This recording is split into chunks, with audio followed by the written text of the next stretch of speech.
there, beautiful seeker. Welcome. This is the first episode, the first installment of a new series that I have created. It's called What Do I Know? And this particular video is about the Lion's Gate and the Lion's Gate portal.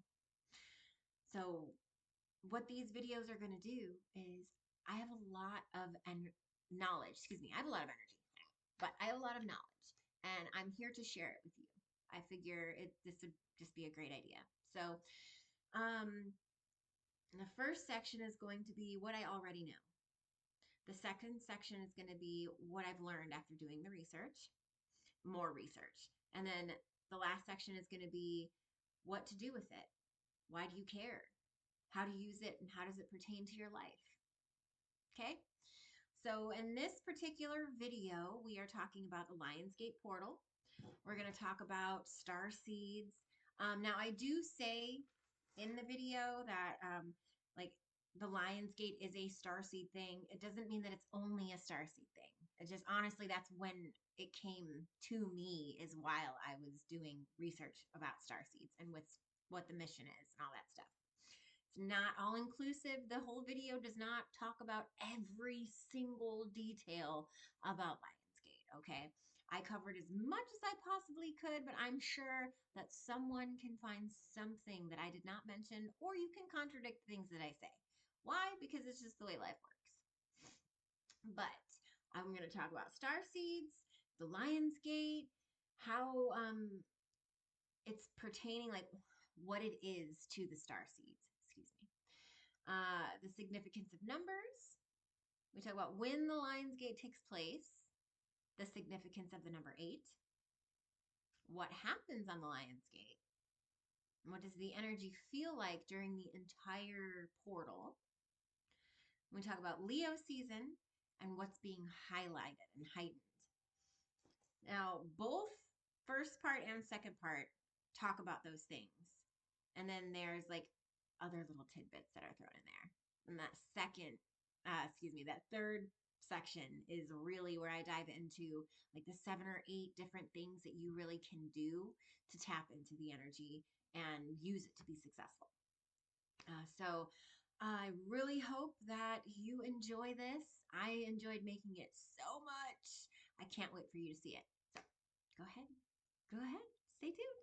It's coming. This is going to be the section of what I already know without doing any research. I have I like brain dumped it, so I've got a little note here. Um, so the Lionsgate portal is really a starseed thing. When I was first led into the starseed information, Lionsgate is what came up, especially in August. It's kind of known as the new year. Starseeds believe that we are here to be a part of something bigger. If you don't know what it is, we feel like we incarnated from like a different star system to aid in the Earth's ascension. We feel like it's part of our duty to be here. Like me, I'm Arcturian. I've spent many other lifetimes on other planets, though, and I've done extensive research and participated in many sessions to dive into my past lives and my past missions. So I don't really go around trying to sell it, being like, oh my gosh, y'all, you better listen to me, man. I know what I'm talking about. The Starseed thing is real.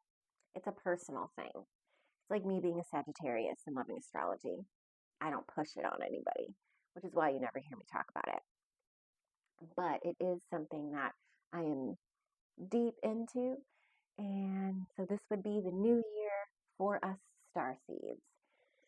The dates, let's see, numbers have significant power. Dates like 1-1, 2-2, 3-3, etc.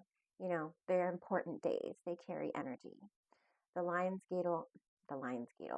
I know that the Lionsgate starts somewhere in the last week of July, and then it goes until the middle of August. It hits its peak on 8-8, and so if we're going to go in to symbology of the number 8, it's like the infinity symbol, completion, wholeness, Not completion like the end of a cycle, but something is whole. Now, what happens during this portal? Okay, everyone feels the energy. Excuse me, if you don't know about it, you're obviously not taking advantage of it. But whatever you focus on that day, you'll see that repeated over and over and over again in the next year for you. And then again, I'll repeat, whatever you put your energy on that day is what you're going to see over and over. Everything you say, everything you think or do will come back to you over the course of the next year. It's going to be kind of a constant running theme.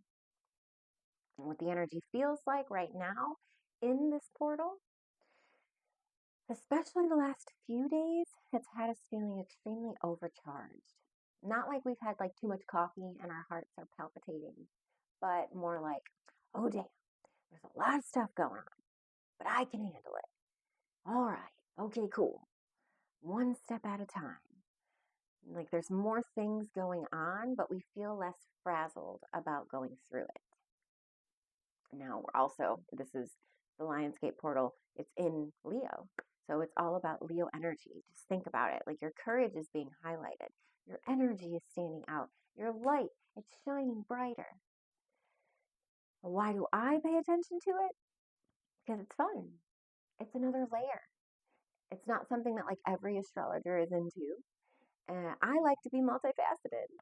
I like to have my attention focused on something um, that is not like other people's bullshit and other people's business. I like to focus on personal growth and my own transformation and my own impact in the world. Now, I already said starseeds, but we're going to go further. Starseeds have a mission. We're here for a bigger purpose. We're here to uplift the collective consciousness.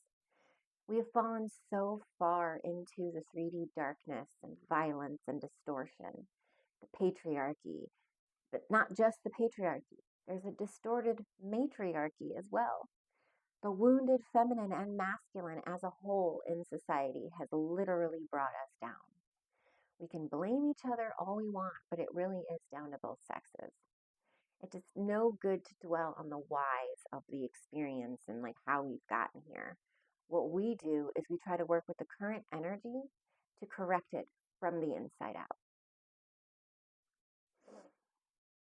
So each person is primarily masculine or primary feminine in the way that they move about the world. The divine masculine operating more like identifying a direction and then making a decision, creating that plan, pushing energy towards an outcome. The feminine operates more like sensing what is happening, noticing what's emerging, feeling what is aligned, and responding from that awareness. Now, within that, each person has an inner masculine and an inner feminine, which are responsible for the way that you operate within. The inner feminine tells you what is true, what is meaningful, what is desired, and what is alive within you. The inner masculine decides how to protect it, support it, and bring it into reality. Feminine energy is learning how to hold the chaos, to alchemize it, to work through it, and to grow from it.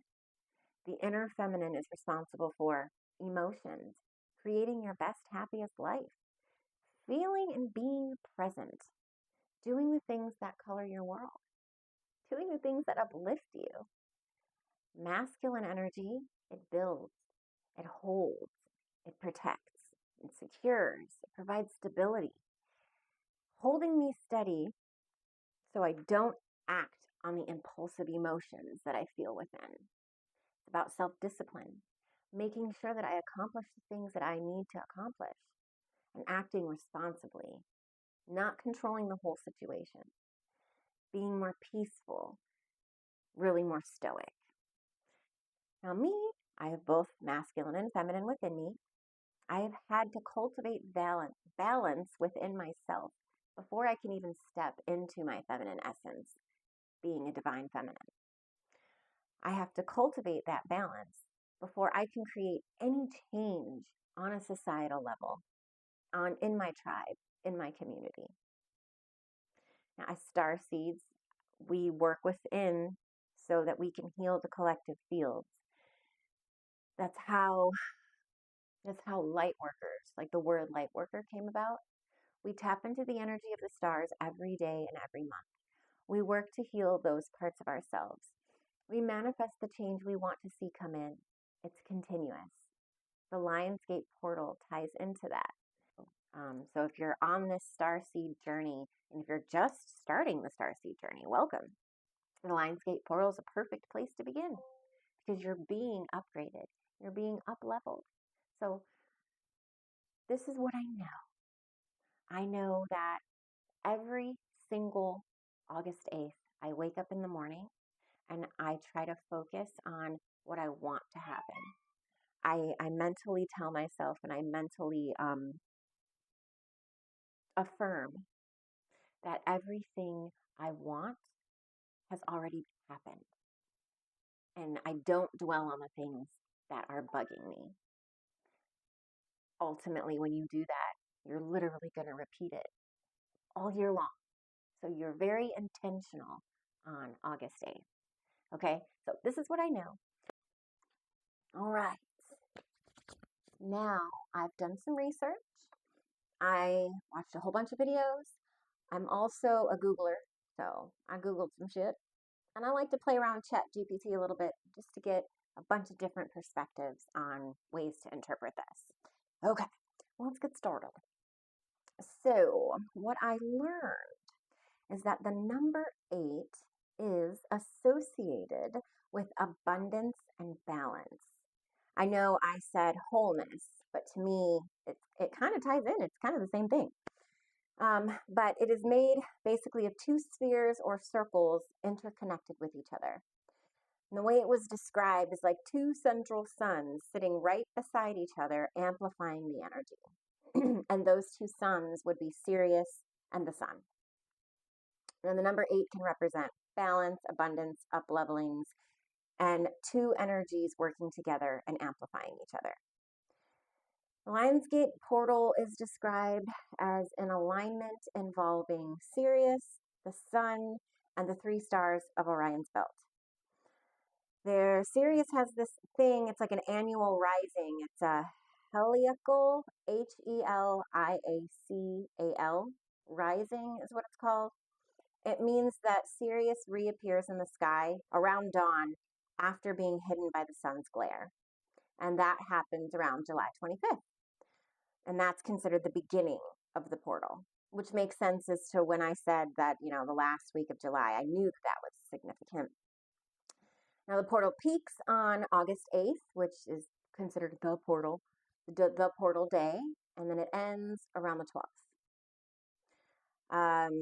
So to go into a little bit more detail still, it's talking about the Lionsgate is about balance, abundance, up-leveling. It's a time when you can come back into balance. You're letting go of the things that no longer serve you. You're preparing for the next thing, that next stage of life. And really, your whole energetic system may be going through a transfiguration or an ascension, a huge up level. Now, the connection to Leo season. It happens during Leo season, so it's a great way to take advantage of Leo energy. Everything may feel heightened during this time. You could feel more intense, more energized, chaotic. It's a way to work with the heightened energy that's already happening. I also was listening to and heard there's an argument that the Lionsgate isn't even real. I watched a rant video. I heard someone say that there's no such thing as the Lionsgate portal.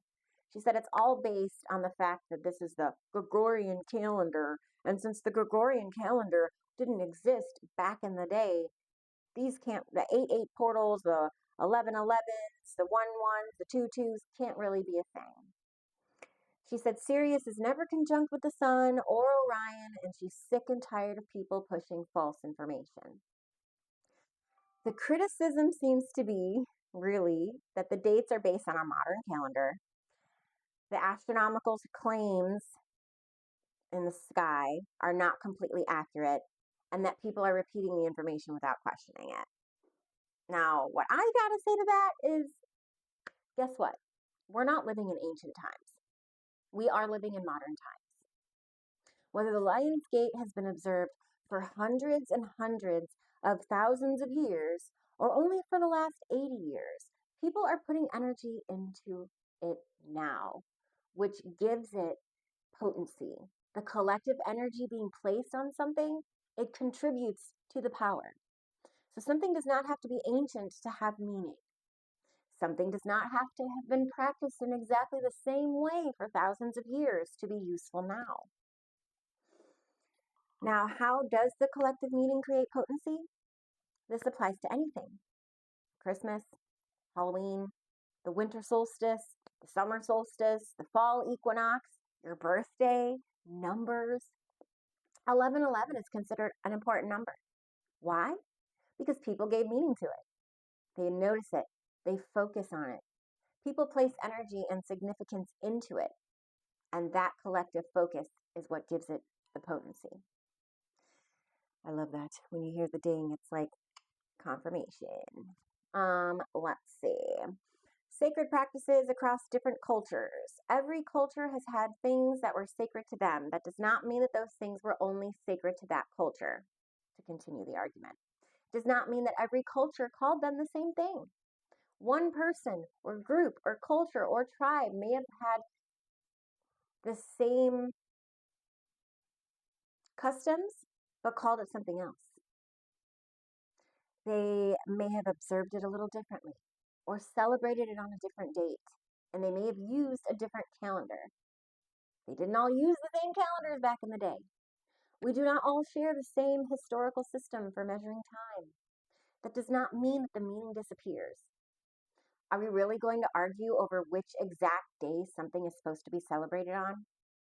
Modern spiritual life has to be adapted to modern life. Dates can give us points of focus. The practice and meaning can still matter, even when different people disagree about the exact timing. Some people feel right with Jesus and God, and only Jesus and God. They may only practice things connected to that religion. Many Christian holidays and traditions coincide with other religions, other spiritual practices, other older belief systems. And that's okay. Terrible things have happened in the name of Christianity. Christianity has caused a lot of harm, okay? But so I understand that there's a lot of animosity between, oh, well, Christianity stole things from the ancient peoples. Yes, they did. They converted people. They made people start believing and practicing in ways that they wanted them to. But Christianity is still potent and true for the people who sincerely believe in it. Their faith has meaning for them. People should be allowed to believe in what feels sacred to them. Now, the larger focus from my research, okay, there may not be one completely correct way to understand the Lion's Gate. Some parts are spiritual, some parts are symbolic, and other parts are astronomical, which is in the stars. Other parts, honestly, are modern interpretations. People may disagree about whether it's real, ancient, accurate, or useful, and the meaning may come from symbolism, the timing, the collective energy, the personal practice, and the intention behind it. But ultimately, this is a time of abundance, regeneration, changing from the inside out. And we can all tap into that energy no matter what our beliefs and how we choose to practice it are. Okay, so I didn't want to repeat a lot of the things that I said in the previous section, so I only talked about the things that I learned. I hope that you enjoyed this, and on to part 3. What to do for this Lionsgate portal. First off, ground yourself. That's my biggest suggestion. If you're feeling out of control, just stop for a minute. Stand still, and feel your feet on the floor. You can do this even if you're wearing shoes. Just feel your toes, feel the bottom of your feet, feel the weight of your body just standing there. Take a deep breath, and then you can continue about your day. You'll be a little bit more refreshed. This is how you work with the energy instead of letting it overwhelm you. Number 2, clear physical clutter from your space. You could declutter your home, get rid of the things that feel stagnant or are no longer useful. Open the windows and let some fresh air in. Clean reflective surfaces, clean your front door. Use the cleaning as a symbolic way to clear your path and your reflection. 3, clear energetic clutter. You could burn sage or use incense. I know Palo Santo is a good one too. You could take it to cleansing bath and reset your personal energy field. It's important to clear out the energy that feels heavy, stagnant, or chaotic. Number 4, write future tense manifestation scripts. Write about the future as though it's already happening. Be specific. List exact desires instead of vague wants. Describe what your life looks like. Describe what's happening. Describe how you feel. Make sure that you attach strong emotions to it. Focus on feelings like joy, gratitude, relief, and excitement. Use positive affirmations. Choose affirmations that support what you want to create. Recite them in front of a mirror. You can use the mirror to help anchor that intention. Say them with emotion instead of just repeating words. That was 5. Number 6, you can meditate and visualize. Spend quiet time visualizing your ideal life. Picture it in vivid detail. Use all 5 senses. Think about what you see, what you hear, your emotions, what you're feeling, even like physical touch. What do you feel? What do you smell? And what do you get to taste? Feel the emotions connected to actually living that life. Number 7, you could charge crystals in the sun. You could charge right now for the sun with the sun's energy. It would be yellow or clear. Those stones such as citrine, sunstone, and clear quartz. You let them sit in the sunlight. You can use them as a part of your intention work during the portal. And also, it kind of soaks up the energy from the portal, so you can use it in the future too. Number 8, make sure that you take aligned action. Do one brave, tangible, real world thing. Do something that moves you closer to the future you want to build. It does not have to be huge. It just needs to be real. Examples include make sure you send that message or make the appointment, start that project, create the plan, set the boundary, apply for the opportunity. Just take that first step. Now, I suggest you don't have to make this into a huge elaborate thing. Just keep it very simple. You don't have to do everything that I said. You don't have to create a huge ritual around the whole thing. Just pick 1 or 2 things that feel useful. Ground or clear something out. Write down what you want. Visualize it. And then take one real world action towards it. That is exactly what to do with it. I love it. You've just finished watching the entire thing. I really hope that this enlightened you in some way. I mean, maybe it triggered you too. You never know. If it triggered you, you can go ahead and put that in the comments too. I'm all right with it. But I'd love to know what you think. Please go ahead, put something in the comments below. Love to go back and forth on this. Maybe you know something that I didn't know or that I didn't learn. This is what we're here to do, interact, bounce things off of each other. Okay, so I really hope that you enjoyed this installment. I'm thinking about doing these monthly. If I do them monthly, then again, the next topic, whatever else it is that you want to learn about, drop it in the comments. And I would love to create a video on whatever topic it is that you come up with. Okay? So go ahead, drop all that shit in the bottom. If you like the video, you can like it. You can, whatever you want to do. I ain't worried about the likes and all of that. I'm more worried about making sure that you got the information that you were trying to get. Okay? So honestly, you could put a lion, an emoji in the comment if you just want to acknowledge that you watched the video. That's okay for like an energy exchange. But anyway, I love you. Please take what resonates from this video and let the rest just drift away. It's not the end of the world. We will talk again later.